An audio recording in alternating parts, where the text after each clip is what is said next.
Very excited for today's conversation. I'm here with Amit Samsukha. He's an e-commerce and IT expert and consultant with over a decade of experience in mobile apps. And mobile apps is one of my favorite topics, so I'm excited to dive in today. We're going to talk about how leaders effectively scale mobile app development with outsourcing global teams. And thanks for being here, Amit. Yeah, sure. Thank you so much. So before we dive in, could you take us through maybe the story of how you began your career in IT, specifically in mobile? Sure, definitely.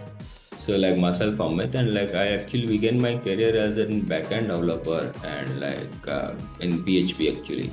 And after that, like I have started developing the things in Magento, Laravel, and I have started boosting the e-commerce platform, integrating the e-commerce platform with many ERPs, payment gateways, and many other things. After that, like I have transitioned into the mobile application development and also exploring close platforms like React Native, Flutter, and right now like I'm also doing some DevOps integration where like the continuous integration and deployments are being done for the mobile apps from development throughout to the stores like Play Stores and Apple. So for those who don't know, yeah, there's the App Store, there's for Google and Apple, and then there's, progressive web apps and everything. Before we get into that, what's your recommendation, especially if people get into mobile and don't know how to start? Which development tasks should people keep in-house? Which one should they probably outsource with global partners? Is there a secret balance? Yeah, actually, what I prefer is like to have authentication and the data security should be in-house only. The things which we can outsource to the global partners is like the UI UX or the content management or like the tasks which are cost effective to our company that we can outsource. But we have to make sure to maintain the code quality and we can use tools for that. Thankfully, with the help of AI, there are many tools available in the market. We can choose that. I love that, keeping the security in-house. So, for those mobile apps, in the App Store, you have to go through approval, and then in Google Play, it's a little more seamless. But when apps require so many frequent updates, apps are living and breathing, so you always have to constantly be updating, whether it's iOS updates or your own internal updates. What are your strategies when you recommend on how people control version control and compatibility across so many devices? I mean, how many devices does Samsung have? Count them. Yeah, for the version control, like I prefer using either Bitbucket or GitHub. Both are really good tools for the branch management. And like what I prefer is like restricting the branch permissions. Like the production merging should be done by like some higher level authorities only, and the code quality should be checked before that. And also like the CI/CD pipelines I have like for most of my applications which are in development. So what I integrate is like I integrate some code quality checks, whatever the commits are being happened, the code quality should be on the first priority. And for the compatibility, like I use some AI driven tools like browser stack now have some AI tools to check all the versions in all the platforms. Oh, wow. So you're integrating AI into these version controls now. Yeah. And I wish we'd had that 10 years ago. So in terms of your experience, tech leaders, especially with user experience, it varies by region. And then the app stores have very specific ways on how you deploy it to other regions. And are there any secrets or insights, working with international markets? Do you just translate or localize the UX or the content or both? It actually depends upon the actually requirements, but like what my preferences are to use some tools like Phrase. It actually help us to keep the app different in every locations. So it gives us actually the parameters on which like we can update the app on the front end part only. So we do not have to upload the app for each and every location, but we can change the looks and the layout, each and everything via some parameters of that localization. So you're building a scalable model where you can actually take it and without uploading for a new version, you can edit the front end. Yeah. That's pretty cool. When you outsource this mobile app dev work to a global team, I think tracking the metrics are important. But in your eyes, what are those metrics? Because if you're continuously deploying, you don't have to do things all the time in version control through the app stores. Is there something that you look for? There are two matrices that like actually prefer. One is the code quality, and second one is the like delivery timelines. So the code quality should be there for each and every deployment, and also like the delivery timelines it's very crucial.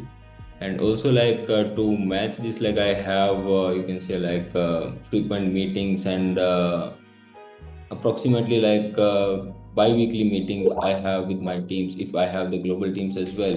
So bi-weekly meetings for each and every update should be there with like each and every one. Do you have a success metric for code quality, or how do you look at that?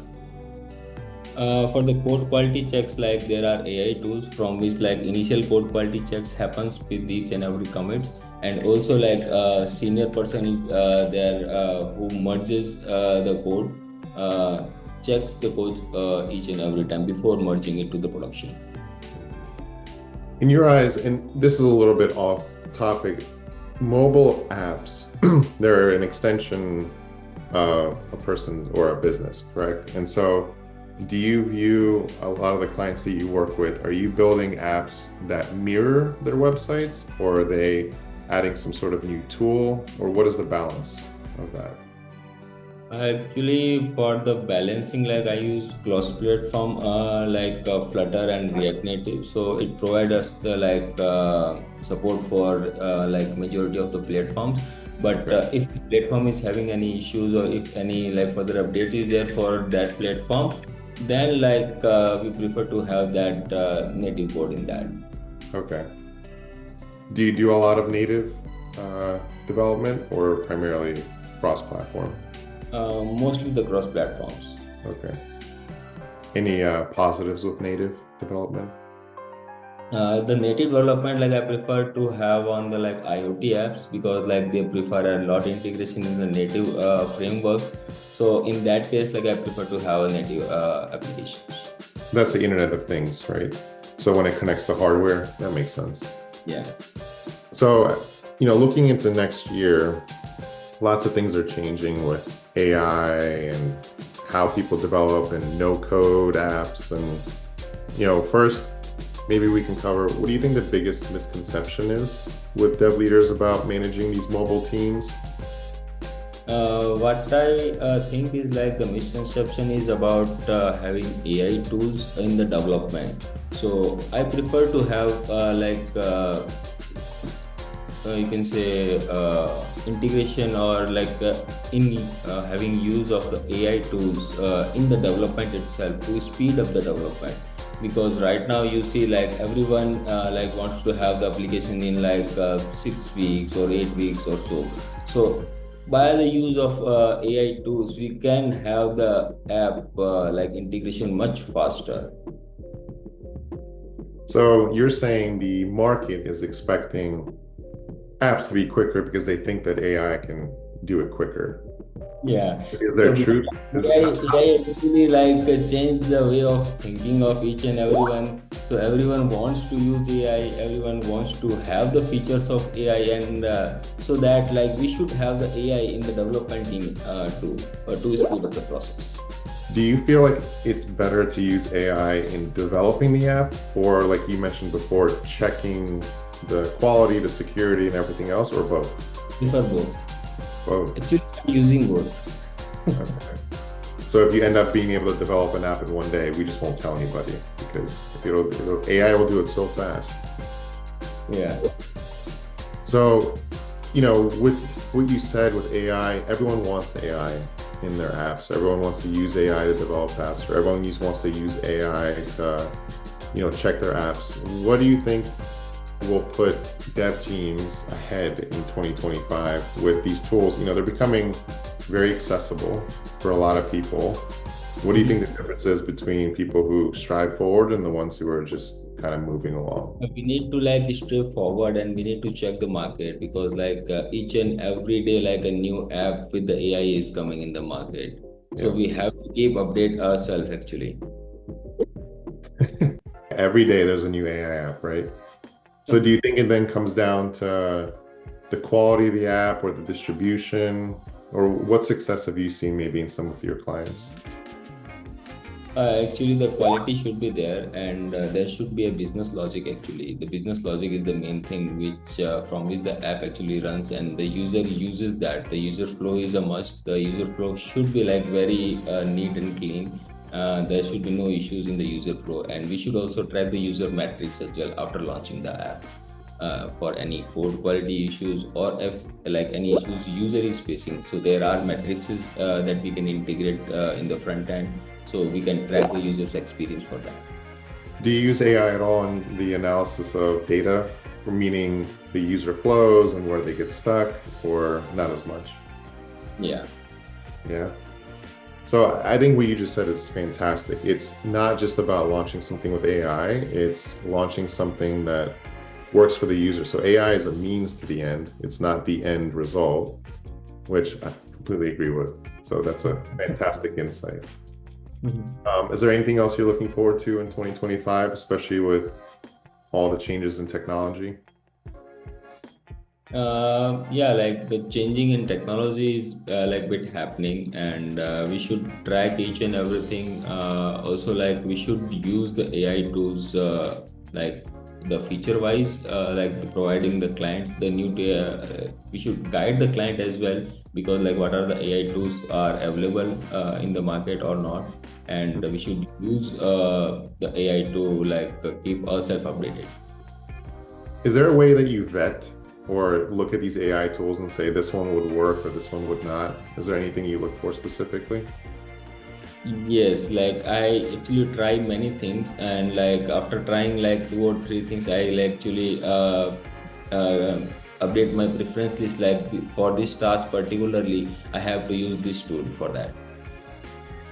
Actually, yeah. So with so many tools, I think that's a really cool insight. I actually need to start doing it because I I use so many AI tools and I forget which ones I use. So I actually might be starting a list. So but, Yeah, so you should also like create a preference list. So like this particular task, you have to use this AI. yeah. See, I'm gonna start using that. I'm gonna thank you for that. Uh, so a few maybe questions to wrap up, and these are a little bit more fun. If you could keep maybe one app on your phone, and it can't be the Messages app or anything that comes with Apple, which one would it be? Definitely WhatsApp. WhatsApp. It actually like helps me to keep like stay connected with each and everything, managing my personal and professional communication all together. So that's interesting. I wasn't going to ask this, but WhatsApp, do you use that, especially managing a global workforce? Is that the primarily tool you use to talk with people across the world, like developers and everybody? Actually, different in each and every cases. Like we use Jira as well. We use our in-house tool as well, and like it's up to the client preference. Some of the clients like wants to talk on only WhatsApp, so we use that as well. So do you listen to any podcasts? And if you do, what do you recommend or listening to today? I think there is a podcast, AI alignment podcast. And then maybe the last one, if you weren't in mobile app dev, what career would you be in? Take technology out of it. Yeah, it can be around like you can say like data science or AI research maybe. So first off, thanks so much, Amit, for sharing kind of what you're involved in, how the world is changing. I think everyone talks about AI, but having a little bit of a fresh perspective on how to use it is always fantastic. For those looking to scale the mobile app development, but needing like extra support, Amit, we can't wait to hear more insights from you and continue to lead and innovate the space. So thank you again for joining us. So thank you so much.